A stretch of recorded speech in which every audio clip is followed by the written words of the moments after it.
ሻሎም ሻሎም ቅዱሳን ናይ እግዚአብሔር ጸጋ ናይ እግዚአብሔር ሰላም ምስኻትኩም ይኹን። ኣፖስተል ናሆሚ ሎሚ እውን ብዝበለጸ ብናይ እግዚአብሔር ቃል ክንዘራረብ ኢና ማለት እዩ። ኣብ መወዳእታ ክንጸሊና ነቲ ሰማዕናዮ ናይ እግዚአብሔር ቃል ነብረሉ ናይ እግዚአብሔር ጸጋ ኣብ ልዕሊና ክመጽእ ማለት እዩ። ክብሪ ንየሱስ ይኹን። ቃለይ መንፈስን ህይወትን እዩ። ስለዚ ብናይ እግዚአብሔር ቃል ኣብቲ ቃል መንፈስ ኣሎ እዩ፣ ኣብቲ ቃል ህይወት ኣሎ እዩ። ናይ እግዚአብሔር ቃል ከምቶም ካልኦት ቃላት ኣይኮነን። እዚ መጽሓፍ እዚ ብዙሕ መጽሓፍቲ ክህሉ ይኽእል እዮም ኣብዚ ዓለም፣ ብዙሕ መጽሓፍቲ ዝተፈላለየ ሓሳብ ዝሓዙ ምስ ሳይንስ፣ ምስ ቴክኖሎጂ፣ ምስ ኣእምሮኣዊ ጽንዓት ዝተፈላለየ መጽሓፍቲ ኣለዉ። ንሳቶም ኣብ ፍልጠት ዓለም ጥራይ ዘለዉ መጽሓፍቲ እዮም። ኣብ ፍልጠት ዓለም ማለት ንኣእምሮኻ ጥራይ ዝምግቡ እዮም። ናትካ ኣእምሮ እዮም ዝምግቡ። ናብዚ ከኣትወ ይኽእሉ ዘስዋይ ሰብ ምስ ብዙሕ ፍልጠቱ ዕጋበት ዘይትረኽበሉ ማለት እዩ። ብዙሕ እኮ ዝፈልጥ ግን ዕጋበት የብሉ። ንምንታይ? ንደቂ ሰባት ክዕግብ ዝኽእል ፍልጠት ዘለዎ መጽሓፍቲ ጥራይ ዘይኮነ ዋላ ሰናይ እንትኾነ ፍልጠት ዘለዎ ቅዱስ ፍልጠት ዘለዎ መጽሓፍ ምንባር ዋላ ሰናይ እንትኾነ ነዚ ዓለም እዚ ንምንባር ዝጠቅም ዋላ እንትኾነ ናብቲ ውሽጣዊ ህይወትና ግን ውሽጣዊ ህይወት ኣብቲ መንፈስና ማለት እዩ ኣብኡ ለውጢ ከምፅእ ዝኽእል ቃል ግን እዚ ቃል እዚ ማለት እዩ። ኢየሱስ ክርስቶስ ጎይታ እዩ። ኣሜን ኣሜን። ምክንያቱ ናይ ሰብ ፀገም ኣብ ነፍሱን ኣብ ስጋን ኣይኮነን ዘሎ። ኣብ ስጋ ዘሎ ፀገም ዶኳተር ዝከኣሎም ይፅዕሩ ኣለዉ እዮም ኣብ ስጋ ዘሎ ፀገም ክፈትሑ። ኣብ ነፍሲ ዘሎ ፀገም እንከሙ እቶም ናይ ኣእምሮ ፅናዕ ዝገበሩ ሰባት ክፈትሕዎ ይፅዕሩ ኣለዉ። ኣብ ዓለም ዘሎ ናብራ ከቐልዎ ብዙሕ ሰባት ቀሊል ናብራ ክንነብር ሲምፕል ዝኾነ ቴክኖሎጂ እናተደገፉ ብዙሕ ነገር ሰናይ ይገብሩ ኣለዉ። ግን ናይ ሰብ ፀገም ኣብ ደጋውን ኣብ ነፍስን ኣብ ስጋን ኣይኮነን። እቲ ዋና ፀገም ትኽክል እዩ። ናይ መነባብሮ ፀገም ኣሎ፣ ክስተኻኸል ይግባእ እዩ። መቼም ካብ ብእግርኻ ምኻድ ብመኪና ምኻድ ኣይወዳደርን። ካብ ብባሕሪ መርከብ ጌርካ 3-4 ወርሓ ትጓዓዝ ብኤርፕሌን ምኻድ ብኣውሮፕላን ምኻድ ዝመስሎ ነገር የለን። ካብ ብደብዳቤ መልእኽትካ ክተብፅሕ ወርሒ ድሕሪ 2 ወርሒ ክበፅሕ ናብ ሰብ ማለት እዩ። ኣራ ሽዑ ተበፂሑን ፅቡቅ እዩ። ብፍላይ ካብ ሓደ ክፍለ ዓለም ናብ ሓደ ክፍለ ዓለም ተኾይኑ ኣዋርሓት እዩ ዓመታትን ክቆፅር ይኽእል። ስለዚ ካብ ብኦም ምግባር ሞባይልካ ከፊትካ ኣብዚ ኮይንካ ካባኻ ብዙሕ ርሕቐት ዘለዎ ሰብ መልእኽቲ ምልኣኽ ዝመስሎ ነገር የለን። ስለዚ ብጣዕሚ ሰናይ ነገር ኣብ ምድርና ይኾነለ ኣምላኽ ብዝሃቦም ጥበብ ዝጥቀሙ ሰባት ማለት እዩ። ሃሌሉያ። ንምንታይ? እግዚኣብሔር ዓብዪ ሰባት እውን ዓበይቲ ኢና ደቂ ኣምላኽ። ሰባት ብናይ እግዚኣብሔር መልክዕ ምስሊ ስለተፈጠርና ኣባና ጥበብ ኣምላኽ ኣሎ እዩ። ዋላ እቲ ዝወደቐ ሰብ ጥበብ ኣምላኽ ኣሎ እዩ። እቲ ብክርስቶስ ዘሎ ግደፎ ፍፁም ጥበብ ኣለዎ፣ መንፈስ ቅዱስ በዓሉ ማለት እዩ። እቲ ዓለማዊ ድማ ኣብ እሙሩ ጥበብ ኣሎ። ንዑ ዝተጠቐመ ሰብ ለውጢ ከምፅእ ግድን እዩ። ብመልክዕን ብምስልን ኣምላኽ ያ ሰብ ተፈጢሩ። ሰብ ቀሊል ኣይኮነን። ሰብ እኮ ወዲቑ ሓጢኣት ሒዝዎ ኣጋንንቲ ሒዞሞ እምበር ዓብዪ ፍጥረት እዩ ሰብ። ስለዚ እቲ ዝመፅእ ዘሎ ኣብ ምድርና ዘሎ ስጋዊ ለውጢ ብጣዕሚ ደስ ዘብል ክብሪ ንኣምላኽ ይኹን። ቀፂሉ ነፍሳዊ ለውጢ ከም ሰብ ትሬን ይግበር ኣሎ። ናይ ሓዳር ጥቕሚ እንታይ እዩ? ከመይ ህይወት ክልውጥ ይግባእ? ከመይ ገይሩ ልዕሊ ጭንቀት ይነብር? ከመይ ገይሩ ልዕሊ ሱስ ይነብር? ከመይ ገይሩ ገለ ዝበሃሉ ትምህርታት ኣሎ። ከመይ ገይሩ ወላዲ ምስ ወላዲ ከመይ ኢሉ ደቂ ዕቢ ቢዝነስ ዝተፈላለዩ ነገራት ኣብዚ ኣለዉ ማለት እዩ። ኣብዚኦም ነፍሳዊ ዝኾኑ ትምህርታት ይግበር ኣሎ እዩ። ክብሪ ንየሱስ ይኹን። ተወሰነ ለውጢ ድማ ይምፅእ እዩ። ሃሌሉያ። ክብሪ ንየሱስ ይኹን። ነጊረኩም ኣብ ስጋ ዘሎ ድማ ብዙሕ ደኳትር ኣምላኽ ብዝሃቦም ጥበብ ብዙሕ ፃዕሪ ይፅዕሩ ኣሎ። ብዙሕ ፃዕሪ ማለት እዩ ሰናይ። ናይ ሰብ ፀገም ግና ካብዚ ኣብ ደገና ንሪኦ ስጋዊ ወይ ድማ ዓለማዊ ናብራ ቀፂሉ ናይ ስጋ ናብራ ቀፂሉ ናይ ነፍሲ ናብራ ካብዚ ዝሓለፈ እዩ። ሰብ መንፈሳዊ ፍጡር እዩ። ኣሜን ኣሜን። ሰብሲ መንፈሳዊ ፍጡር እዩ። ዛስዋይ እኮ እዚ ሞሜንት ሓደ ነገር ምስ ረኸበ ሓደ ሰብ ተመሊሱ ቀፃሊ ካሊእ ነገር ክረክብ ይዝደሊ። ገንዘብ ዝነበረ ሰብ the moment ገንዘብ ምስ ሓዘ ካሊእ ነገር ድማ እዩ ዝፅዕር ማለት እዩ። ኣብዚ ዓለም እዚኣ ዝዓግብ ሰብ የለን። እንተርፊ ዕድመ ከልኪልዎ ዓቕሚ ሲኑ ዓሪፉ ኮፍ ዝብል ሰብ እምበር ወይ ምስ ኣረገ ወይ ድማ ገንዘብ ሲኑ በቃ ደጊም ዳ እንታይ ክገብር ኢሉ ኮፍ ዝብል ሰብ እምበር ብውሽጡ ሰብ ነገራት ካብ ምድላይ ዝበለፀ ነገር ካብ ምእላሽ ኣቋሪፁ ይፈልጥን።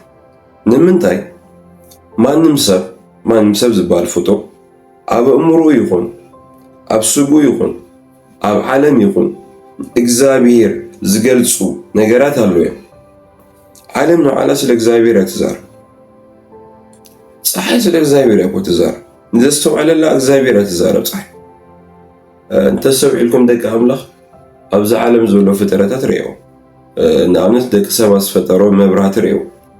ኣብ ንባዕሊ ሓደ መብራህቲ ይጥቀም ኣሎ፣ ክልተ መብራህቲ ይጥቀም ኣለኹ እዚ ቪድዮ ዝንበራት ማለት እዩ።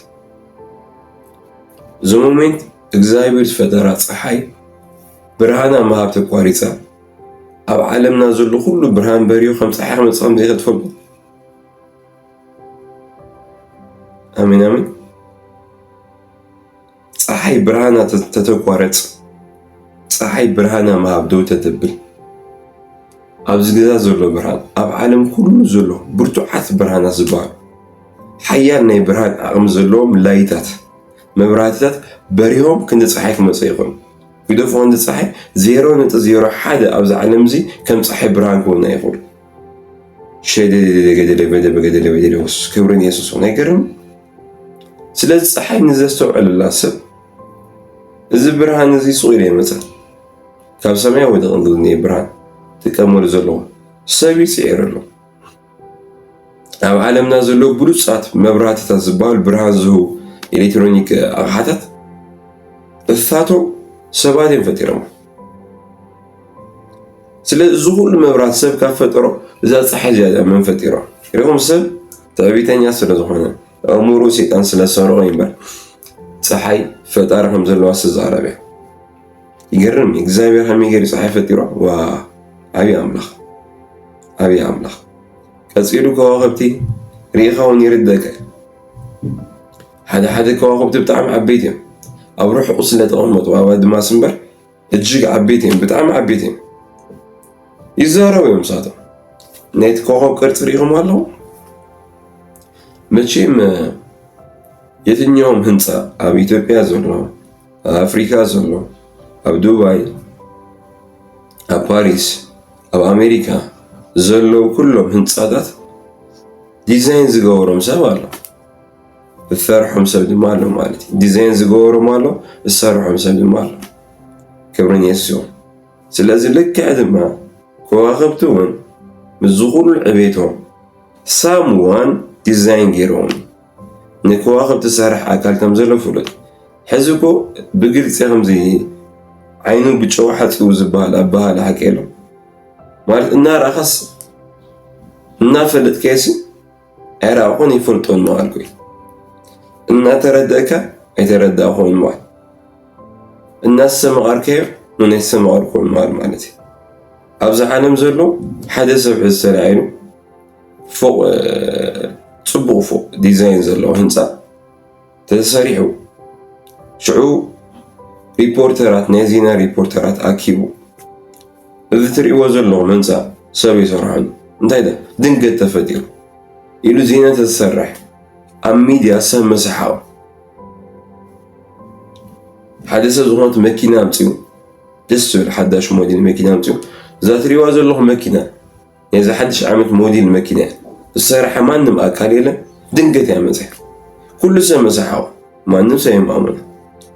ሞባይል ሰብ እዛ ሞባይል እዚኣ ሓዳሽ ዲዛይን እያ ከምዚ ብልጫ ኣለዋ ማንም ሰብ ግን ይሰርሓኒ ካበይ ከም ብመፀትም ይፈልጥ እንዳህርቲ የሉ ሓደ ክልተ ዘማቕዎ ሰባት የሳኑ ዋሕካ ዝብሎ ኣብዛኛው ሰብ ግና ሕቶ ምልክት እዩ ዝገብረሉ እንትሰብሱ።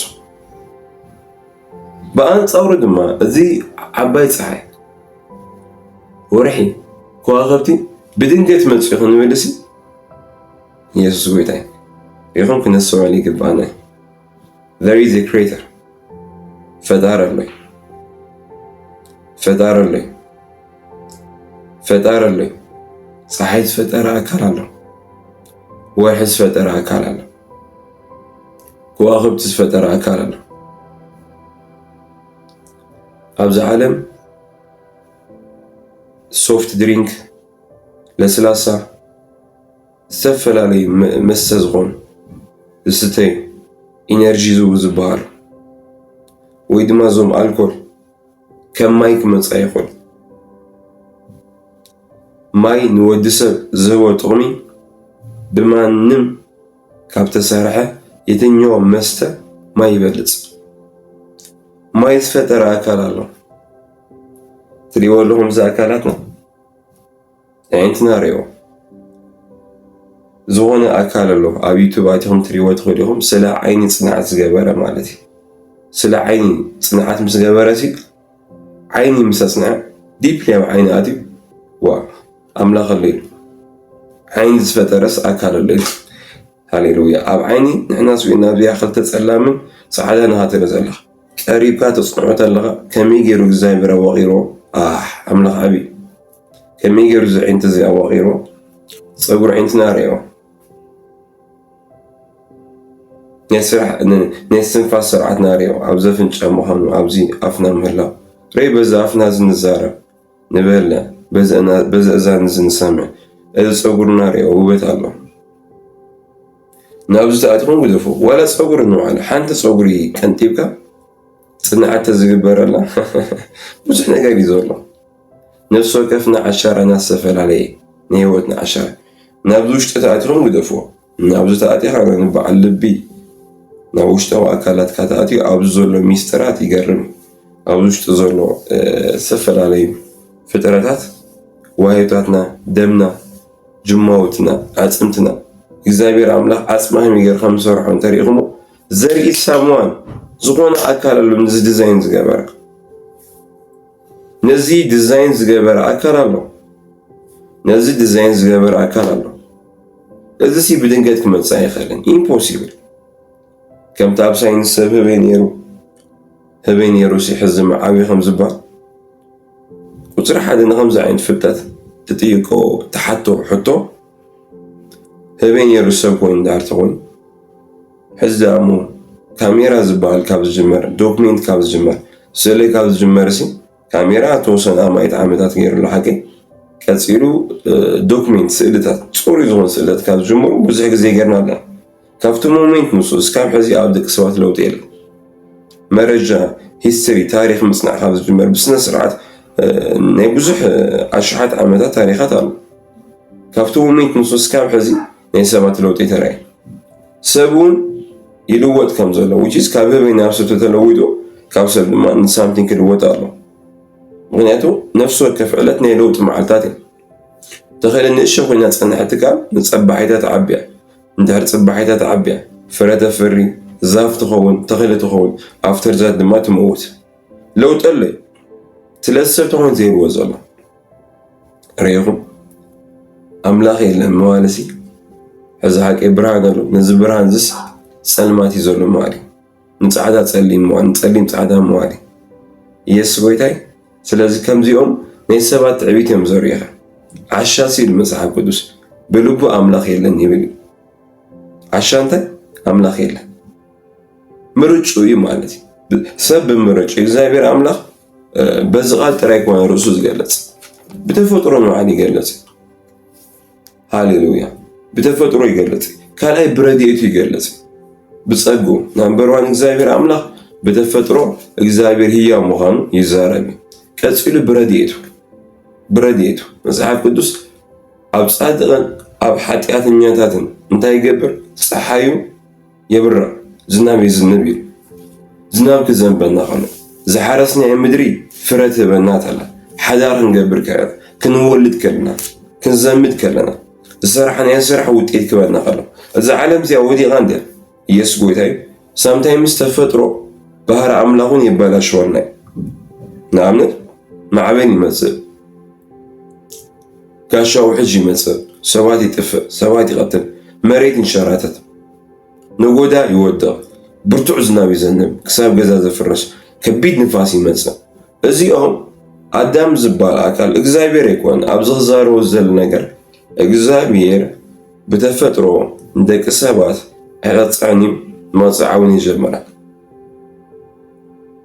እግዚአብሔር ክርስቶስ ዝበሃል ወዱ ካብ ዝልቕ ጀሚሩ እስካብ ሕዚ ኣብ ደቂ ሰባት ብሰንኪ ሓጢኣቶም ቅፅዓት ይጀምራል። ክርስቶስ ምስ መፀ ሽዑ ናይ መጨረሻ ዘመን ፍርዲ ኣሎ።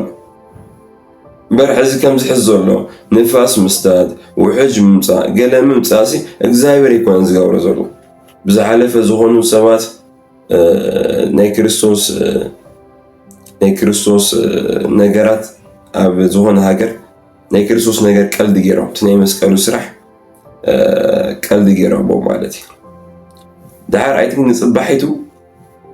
ንፅባሒቱ ከቢድ እንትን መፅዩ ከቢድ ዝኾነ ተፈጥሮኣዊ ሓደጋ ኣብቲ ዓዲ መፅዩ ማለት እዩ። ኣብ ቀረባ ግዜ ከምኡ ዝኾነ ንእግዚአብሔር ፀሪፎሞ ዝኾኑ ዝተኣከቡ ኣርቲስታት እታ ከተማ ከምኡ ስለ ዝኾነ ንፅባሒታ ከቢድ ዝባልዕ ሓዊ ዝቀፃፀል ሓዊ ማለት ብጣዕሚ መዓልታት ዝወሰደ ሓዊ ተቃፂሉ ማለት እዩ። ብዙሕ ሰብ እናወፀ እግዚአብሔር ቀፂዑ እዩ ዝብል ባርዕ ሓዊ ምስ መፀ እግዚአብሔር ቀፂዑ ዝኾነ ሓደጋ ናይ ንፋስ ናይ ውሕጅ ምስ መፀ እግዚአብሔር ቀፂዑ መሬት ምስ ንቀጥቀጠ ከምዚ ኢሎም ድዮም ንእግዚአብሔር ፀሪፎሞ ከምዚ ኢሎም ድዮም ንኢየሱስ ፀሪፎሞ ስለዚ እግዚአብሔር ቀፅዖም ኣሎ እዩ ዝብል ሰብ ኖ እግዚአብሔር ኣይኮነን። ሓደ ሪኢኹም ትምኒትና ኢና ንሰብኽ ትምኒትና ኢና ንዓለም ንነግራ እግዚአብሔር ከቕፅዖም ስለደለና ንምንታይ እግዚአብሔር ሱቕ ኢሎም ስለንብል ሽዑ ባርዕ ሓዊ ምስ መፀ ከምዚ ኢሎም ስለነበሩ እንዴ ኣለለኩም ኣይኮን ተሰውዕሎ ዝግባእኩም ተፈጥሮ ንባዕሉ ህያው እዩ። ከማና መንፈስ ነፍሲ ስጋ ይኮን ተፈጥሮ በዓሉ ግን እንታይ ህያው ተፈጥሮ በዓሉ ሲ ይዛረብ እንታይ ኢሉ ንዚኣቶም እኳ ሱቕ ክተብሎም ተደለኹም እዞም እማን እዚኦም ኣፎም ከፊቶም ክጭድሩ እዮም ኢሉ እማን ሲ ኣፎም ከፊቶም ክጭድሩ ከም ዝኽእል ኢየሱስ ተዛሪቡ።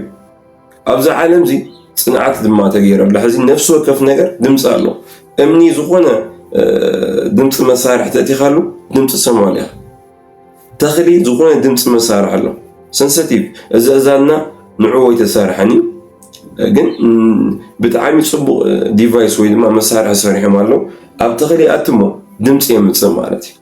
ኣሜን ኣሜን። ስለ ነፍሲ ወከፍ ነገር ድምፅታት ኣሎ እቲ ኣኻውሕ ኣእማን ክጭድሩ እዮም ንኣምላኽ ዝበለ ኢየሱስ እውን እቶም ኣእማን ድምፂ ተረኺበሎም ብዘይ ምንም ዲቫይስና መፅናዕቲ ኢየሱስ ክርስቶስ በቲ ዓሚቕ ፍልጠቱ በቲ ግሩም ምኽሩ በቲ ማንነቱ ፈሊጡ ወይ ሃሌሉያ ኢየሱስ ጎይታ በዓሉ ድማ ይፈጢሮ ክብሪ ንኢየሱስ ይኹን። ስለዚ ድምፂ ኣለዎ ተፈጥሮ ንበዓሉ ይቁጣዕ እዩ ተፈጥሮ እግዚአብሔር ኣይኮነን ሰብ ጥራይ ኣይኮነን ዝቁጣዕ እንስሳ ክቁጣዕ ይራኸሙ እንዲሁ ሓንቲ እንስሳ ዋዕሮ ኣንበሳ ዋላ ንብል ጓል ኣንስተይቲ ኣንበሳ ዘሞሜንት ውልዳ ተወሲድካ ኣላ በቃ ከማ ዝቁጣዕ ኣካል የለን ጠፊኻ ኣለኻ። ስለዚ እንስሳ ንባዕሉ ከምዚ ከማ መንፈስ ነብሲ ስጋ ይኮን ግን እንስሳ ክቁጣዕ ንሪኢና ተፈጥሮ ንባዕሉ ይቁጣዕ ብፍላይ እግዚአብሔር ክትንክፈሉ ከለኻ ተፈጥሮ ራባጋባ ጃባ ራባጋባ ላቫዳባ ተፈጥሮ ንባዕሉ ይቁጣዕ አንጻር እግዚአብሔር ክትምክሕ ከለኻ ተፈጥሮ ኩነታት ፀጋታት ኣብዚ ዓለም ዘሎ ነጊረኩም ቁፅሪ ሓደ ንእግዚአብሔር ንፈልጠሉ መንገዲ ተፈጥሮ ኢልኩም ኣሎ ካብ ቃል ኣምላኽ ውጭ እግዚአብሔር ንርድኦሉ መንገዲ ዝነግረኩም ኣሎ ተፈጥሮ ንፈልጠሉ ኢለ ካልኣይ ፀጋታት ዝናብ ንፋስ ደቂስካ ትለዓል ትበልዕ ትሰቲ ትወልድ ትዘምድ እዚኦም ትሓስብ ትርኢ እዚኦም ንባዕሉ ፀጋታት ይባሉ ተፈጥሮታት ኣለው ቀፂሎም ድማ ፀጋታት እዚኦም ኣምላኽ ንሪኤሎም መንገድታት እዮም። ሕዚ እዚኦም ግና ሙሉን ሙሉን ኣምላኽ ኣይርኢናን እዮም ምክንያቱ ዓለም ስለ ዝወደቐት ኣዳም ብፍቓዱ ፅቡቕን ክፉእን ተብልዕ ኦም ነራ ኦም ሂወት ድማ ነራ መፅሓፍ ቅዱስ ይብል እግዚአብሔር ኣምላኽ ኦም ሂወትን ኦም ፅቡቕን ሕማቕን ተፍልጥ ቀፂሉ ድማ ብዙሓት እዋብ ኣብ ገነት ኤደን ገበረ ኢሉ ኦም ሂወት ብዙሕ ሰብ ስለ ኦም ሂወት ክዛረብ ኣይንሰምዕን እቲ ቃል ንሱ ሚስጥር ኦም ሂወት ዘሞሜንት ኣዳም እግዚአብሔር ኣምላኽ ንሄዋን ንኣዳም ዝሃቦ ሓደ ነገር ንምግባር ሄዋን ንኣዳም ናብ ኦም ሂወት ክትመርሖ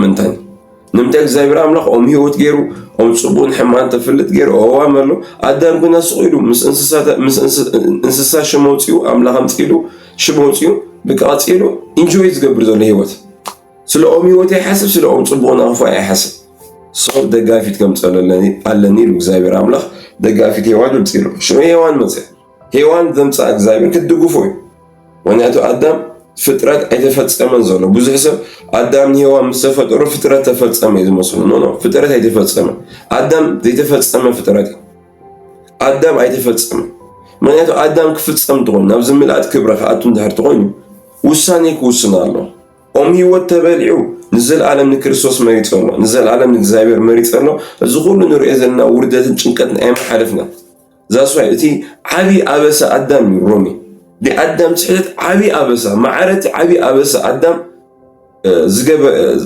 ክንድናቱ ኳስ ኢሉ ከወዳድሮ ናይ እግዚኣብሔር ቃል ንርኢ ማዕረቲ ዓብዪ ኣበሳ ኣዳም ናይ ኣዳም ሓጢኣት ኖርማል ኣይኮን ቀፂሉ ናትና ሓጢኣት እውን ኣይቀለለን ኢየሱስ ጎይታ ካብ ናትና ሓጢኣትና ናይ ኣዳም ከም ዝኸብድ ከይድርሶ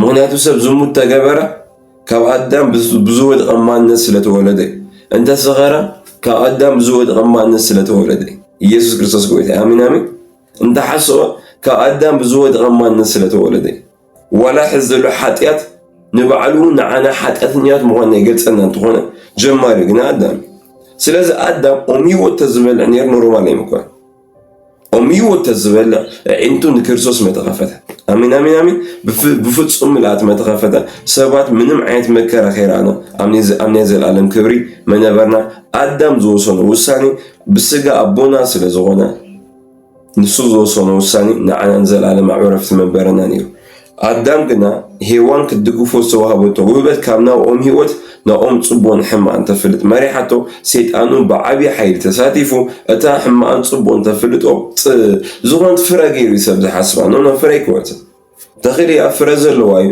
ኣብ ውሽጣ ዘሎ ትርጉም ግና ፅቡቕን ሕማቕን ተፍልጥ እያ ትበሃል ጉድ ኤንድ ኢቭል እዚ ማለት እሳ በልዕያ ኣለኹ ማለት ኣነሲ ፅቡቕ ይፈልጥ እየ ኣነ ድማ ሕማቕ ይፈልጥ እየ ሂወቴ ባዕለ ዝመርሓ ናይ ሂወቴ ኣምላኽ ባዕለ እየ ማለት እዩ ይርዳእኩም ኣሎ ከምዚ ሕሰብ ዝገብሮ ማለት እዩ በቃ ፅቡቕ ይፈልጥ እየ ሕማቕ ይፈልጥ እየ በቃ ክነብር እየ ባዕለይ ክነብራ እያ እዛ ሂወተይ ዝብል ሰብ ልክዕ እሳያታ ትርጉማ ዞሞሜንት ፅቡቕን ሕማቕን ተፍልጥ ኦም ምስ በልዐ ቀጥታ መንፈስ ቅዱስ ዝዓለም እዚኣ ገዲፏ ንምንታይ መንፈስ ቅዱስ ነዛ ዓለም እዚኣ ሒዝዋ ነይሩ እዚ ዓለም እዚኣ ከምቲ ገነት ኣብ ትሕቲ ህላውነት ኣምላኽ ዝኾነት ዓለም ብምልእቲ ኣብ ትሕቲ ህላውነት ኣምላኽ ነይራ ተፈጥሮ ሓደጋ ይነበረ ክፉእ ፀሓይ ኣይትመርር ናይ ፀሓይ ብርሃን ምጡን ንደቂ ሰባት ብዝምጥን ንፋስ ንደቂ ሰባት ብዝምጥን በቃ ሰላም ዝኾነ ዓለም እያ ነይራ ኣሚን ኣሚን ኢየሱስ ክርስቶስ ጎይታ ግን ድማ ኣዳም ፅቡቕን ሕማቕን ተፍልጦም በሊዑ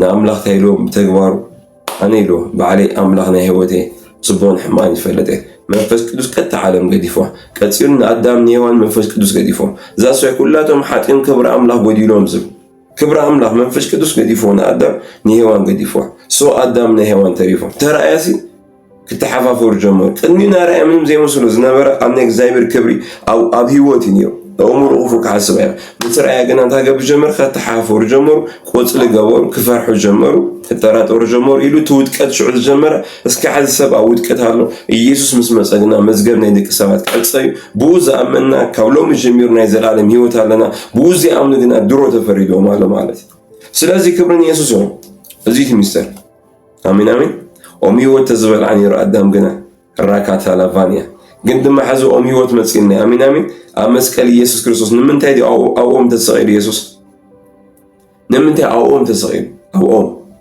ኣብ ዛፍ ኣብ ዕንጨይቲ ንምንታይ ተሰቒሉ እታ ውድቀት ዝጀመረት ካብ ዕንጨት እያ ኣሚን ኣሚን እታ ፅቡቕን ሕማቕን ተፍልጥ ኦም ዝበልዓ ኣዳም ኣብ ዕንጨይቲ ካብ ዕንጨይቲ ካብ ኦም እዩ ኢየሱስ መፂ ድማ ኣብ ሓድሽ ኦም ሂወት ኮይንና ራባጋ ባላ ቫዶራ ጃላ ቫዳ ብራጋ ቦራ ባጋ ባላ ቫናማ ስለዚ ሕዝ ነዚ መስቀል እዚ ነዚ ቃል መስቀል እዚ ኦም ሂወት እዩ እዚ ናይ ክርስቶስ ኢየሱስ ናይ መስቀል ስራሕ ኦም ሂወት ይበሃል ነዚ ዝቕበል ዘበለ ሰብ ኩሉ ኣምላኽ በቲ ሓደ ወዱ ዝኣመነ ኩሉ ናይ ዘለኣለም ሂወት ክረክብ እምበር ንኸይጠፍእሲ ንሓደ ወዱ ቤዛ ክሳብ ዝህብ ክሳብ ሃንዲ ዝዓለ መፍቀር ኣሚን ኣሚን ዮሃንስ 3:16 ማለት እዩ ሃሌሉያ ስለዚ ብኡ ክንኣምን ከለና ናይ ዘለኣለም ሂወት ኣለና ብኢየሱስ ክንኣምን ከለና we have ሃሌሉያ የዘላለም ሂወት ኣለና ክብሪ ንየሱስ ይሁን ስለዚ በዚ ሓሳቤ ክጠቕል ኣብ ተፈጥሮን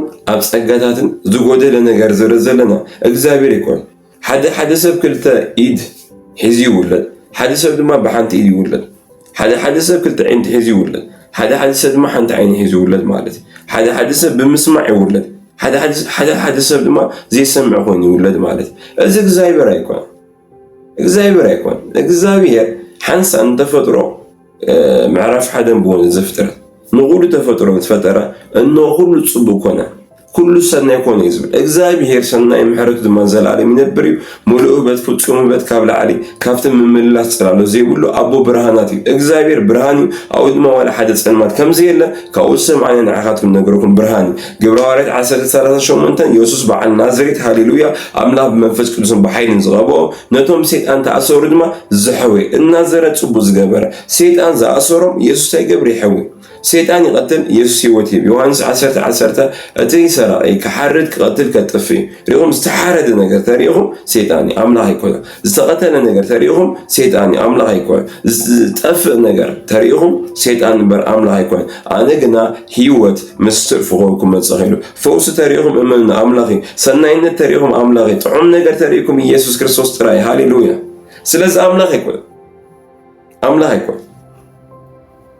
አሜን አሜን ሓደ ግዜ ካብ ዲም ካብ ወለድን ጀሚሩ ዓይነ ስውር ነይሩ ሓቂ ሃይቶሞ እዚ ዓይነ ስውር እዚ እንታይ ሓጢያ ሰሪሑ ወይ ወለዱ ዲም ሰሪሖም ሓጢያ ሰሪሑ ዲ ኣባህሎ ወለዱ ዲም ሓጢያ ሰሪሖም ሽዑ እግዚአብሔር ይቀጽዕዎ ንወለዱ ማለት ዞም ሐዋርያት ሓቂ ሃይቶም እንታይ ዓይነ ስውር ምስራ እዚ ሲ በዓሉ ዲ ሓጢያ ሰሪሖም ዝኾኑ ወይ ደግሞ አቡ ናድዮም ሰሪሖም ኢሎም እዚ ጥያቄ እንታይ እዮም ዝብሉ ዘሎ እግዚአብሔር ከምዚ ገይሩ ዝቆጽዖ ሲ ዓይንቱ ወሲድዎ ዘሎ አቡነት ዲም ብዝሰሩ ኃጢአት ዲስ ወይ ድማ በዓሉ ብዝሰሩ ኃጢአት ዝብል ጥያቄ ሽዑታ ኢሎም ኢየሱስ ኖን እግዚአብሔር አይኮን ቀጽዮ ጥያቄው ሕጽረ ቢሉ መልስዋ ኖን ኢሎም ክብረ አምላክ መንታው ግለጽ ኢሎም እዚ ብሎም ዘሎ በኃጢአት እግዚአብሔር አይቀጽዕኒ ይወደ አምላክ ንሰባት ከድሕምበር ከጠፋ ይመጸን ኢየሱስ ዘርአይ ደሞን አቦረ አና አቦን ሐዲና ማለት ክርስቶስን አቦን ሐደ ስለዝኾነ ክርስቶስ ስለተላኸነ ያቦ ክብሪ በክርስቶስ ያቦ ዝፍለጥ መንገድና ሐቅን ህይወትን ብዘይ ባይና አቦ ዝመጽ የለን ክብል ከሎ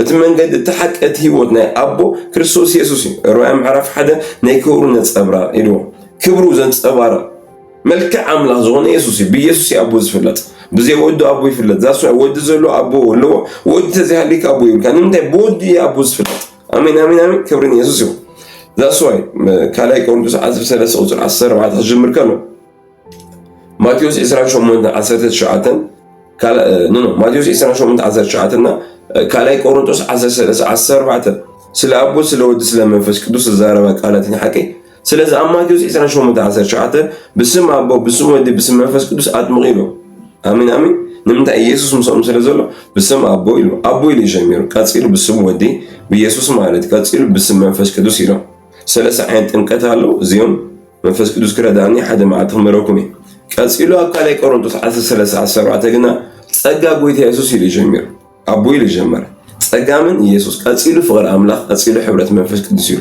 ንምንታይ ሰብና አቦ ዝፈልጦ በኢየሱስ ይሉ ንመንፈስ ቅዱስ ሰብ ዝፈልጦ በኢየሱስ ይኽብርን ኢየሱስ ይሉ ሃሌሉያ አሜን አሜን አሜን አሜን ስለዚህ ክብረ አምላክ መንታው ግለጽ ናቱ ኃጢአት ይኮን ናይ ወለዱ ኃጢአት ይኮን ምስ ወለዱ ምስ ገለተ ሓዘ ይኮን ወ ኃጢአት ሰሪሖም ወለዱ ወ ኃጢአት ዘይሰርሕ ሰብ ኣብዚ ዓለም ዘየለ ኣብ ትሕቲ ሰማይ ኩሉ ሰብ ሓጢኛ በክርስቶስ ግና ጽድቅ አምላክ ይኸውን አሜን አሜን ይድህን ማለት ሶ ትኩረቶም ግና ንሳቶም ናቶም ናይ ጥያቄ ሞቲቭ እግዚአብሔር ቀጽዕዎም ዘሎ ምክንያቱ ብናይ ሕጊ ሜንታሊቲ በትናይ ብሉይ ኪዳን ሕጊ ስለዝመጹ ሰናይ ተገርካ አምላክ ይባርኸካ ሕማቅ ተገርካ እግዚአብሔር ይቀጽዓካ ዝብል በመሰረቱ ኢየሱስ ክርስቶስ ጎይታ ናይ ሕጊ ሞቲቭ ዋና ልብ ተሪኹሞ ሰናይ ምስ ገበርካ እቲ ሕጊ ፕራክቲስ ክገብሮ ምስ ጀመርካ እቲ ተግባር ንሱ ንክርስቶስ ዘመላኽት ስለዝኾነ ንክርስቶስ ይደልዩ ኣለኹ ኦም ህይወት ይደልዩ ኣለኹ ትብሎ ስለዘለኻ እግዚአብሔር ጸጉን ምሕረቱን ኣብ ብሉይ ኪዳን ምሳኻ ይኹን ማለት እዩ አንጻር ሕጊ ተኸተልኻ ግና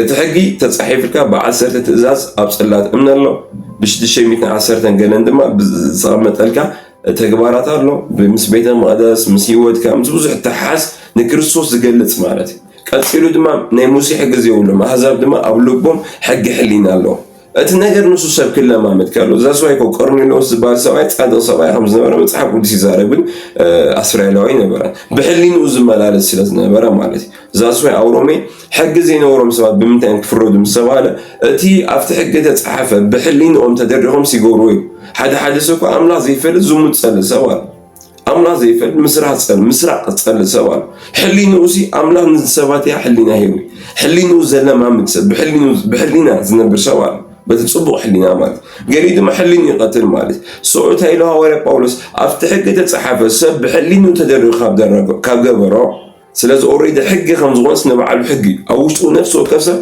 حق له حق املاخ يفلت انكم الايه نسى ما ما زعلم انا حق املاخ يفلت نو او وش تحلينا له يفلت حق املاخ زقالو صحيل له وش انت رفيت زي قتيرو بونا غورنا نتحمى انا كيلو امود اتحلينو خدن زوزو يخلي بر نفسه كفسب حلينا له امين سلازي اتحقي سنك تقبر كلا كريستوس يدل له هاتو له حما تقبر تلا كن كريستوس كان بيت دل سلازم ملغت اكزايبر سن امس قبر كام صغيرون حما تقبر تلا هذا ايدلي كانت له سلازلخ بحيل مزاقون سلازي كما غير حمالتي امني حق خيدان يزبر زلو ابصقا خيدان اوادس كيدان كالي سلازي كومي اسرائيلوين حما اغور خلو سبات مص نتحقي يقدفو طاوتات مملاح جمرو كافت حق يرحو شو عملتيو كالوت منقسات يمارغوهم يقتلوهم نيرو اكزايبر يكونن كطفو كالوت نقسات زلو خلوهم نيرو نو كوميكو اكزايبر يكون اتحما اغور خلو طاوتا مملاح جمرو خلو ايدري كان يوصل زلو اكزايبر تيغبر يرحكواتهم اكزايبر تريحو ما سيطان يمص مالت يلو خلهم زقتلوهم زچفچفوهم زغزوهم سوا اكزايبر دما تمريسو ناي محرت املاس لزغون يملسهم دما نبيات يرعللهم نقسات يرعللهم امين رغم تميستر اكزابير حدا سوا ودس كيدان فقري ابولي كيدان دما چكان زموسلو سوا نو اكزابير كايلو واوتني صلالن እንኳን ከላውት ናይ ጽላሎት እንኳ እንትን ይውል ጽላሎት ነው على አይሎ ዋወተኒ ምምላስ ጽላሎት ዘይውል ሐቀም ናይ ደቀ ሰባት ጽላሎት ከይልወጥ በተኸተ ተኸተለኻ ጽላሎት ከናብዚ ይሆን እግዚአብሔር ቆም ይቆም ሁሉ ጊዜ ብርሃን ጽላሎት ዝባል ይሁን ፍጹም ብርሃን አይልወጥን አሜን በዛ ሐሳባቴ ከተባለ እግዚአብሔር ሰናይ እግዚአብሔር በተፈጥሮ ይፍለጥ በጸጋታቱ ይፍለጥ ላለ ሁሉ ድማ በተዝበለጸ ጾሪ ዞን ያውቃል ይፍለጥ ማለት እዚህ ያውቃል ዝማ ስለ ክርስቶስ ኢየሱስ ይዛር ዛሳይሎም ይናቃሉ ተቀርቡ ይጽላል አሜን ናቃሉ ቀረቡ ቃሉ ንምንባ بشم يسوع كريستوس عند لبنا هم يكفت مسكالو فوري حسك مسكالو تفاور زي أزان كانت تخفيتو سلام زلو وحجي زود صحابي أنا عزي يسمع الله خو معين تنمس بتعمسي هدء زبالة صوري ماي سماوي ماي كابزك وحس وركاما نجر زبره ماي مالتي هدء زبله دس سبل مايسي براي كابز غالي زيرا الله مالتي ولا نفسي حز هدء الى لا هدأت اتينا له اذا غالي زي نورمال كي مسلك يوتي منفسي نجرات كحول زلود كالي امين واه تعال منفسي هاليلويا كبرن منفسي Jesus